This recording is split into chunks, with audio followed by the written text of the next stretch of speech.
Alright, so we're starting our day at this little viewpoint above the Barossa, and we call it a valley. It is a valley, but you can see it's quite flat, sort of like a saucer. And what's so special about the wines that are made here? Well, I think the main thing is that we have 4 of the 5 major wine companies in Australia are based here. So they consider 34% of the premium wine in Australia comes from this area. All right. So, but it's quite complex in that you've got the big companies producing wine, but now heading into the 6 generations of Germans that have been growing grapes in the area as well too. So there's sort of a real, homely feel about the area, as well as having the in addition to the motorcycle clubs that come passing through from time to time. But that's one thing you might not know about the Barossas. They've been making wines here since what, the 1840s or so? 1842 they started making wine. So it's quite an old wine region, and unlike the US, they didn't have prohibition here, so they've pretty much been doing it the entire time and making things we don't always get, like fortified wines, like some sparkling Shirazes and random wonderful things like that. But give us the lowdown a little bit on the valley. So let's start down there in the south, is that right? Yes, so the southern end is the Lindock area, and this area tends to show a character that's a little bit more steely. It will ripen a little bit earlier, and there's more sort of stony soils coming from that end.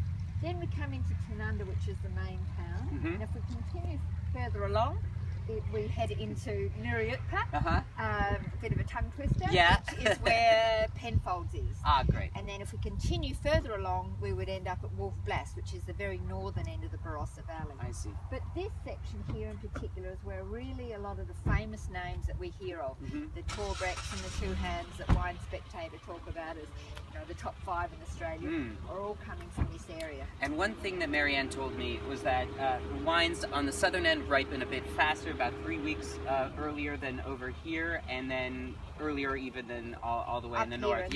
And that you get a blend of the different flavor profiles and stuff from all over the valley. So what do we get right in the middle? Is that the... But this was, in the early days, this was all the old German families were here in particular, and there's still bits of Semillon, but pretty much most people have gone into Shiraz. But what we'll see over the time too is there's a lot of new varieties that people have explored, or looking at like Tempranillo and Sangiovese, and things that are working well in warm climates around the world, they're looking at now. So it's sort of quite interesting, the viticulture. They're looking into the soil now and seeing what's going on. Well, and speaking of warm climate, on the other side, behind where the camera is now, is the other major part of this wine region, the Eden Valley, and they're actually known for some of their cooler climate and white wines, which is an interesting counterpoint. Particularly Riesling. Riesling, and often I find a lot of people from other countries are assuming that our Riesling is going to be sweet, but it's a dry style of Riesling that we do, and this area is particularly famous for it. And then another area, Clare Valley, just north of this area too, are the two most famous. South Australia's got it all basically when it comes to wine. Well, great, I can't wait to get out tasting, so let's get started with our day.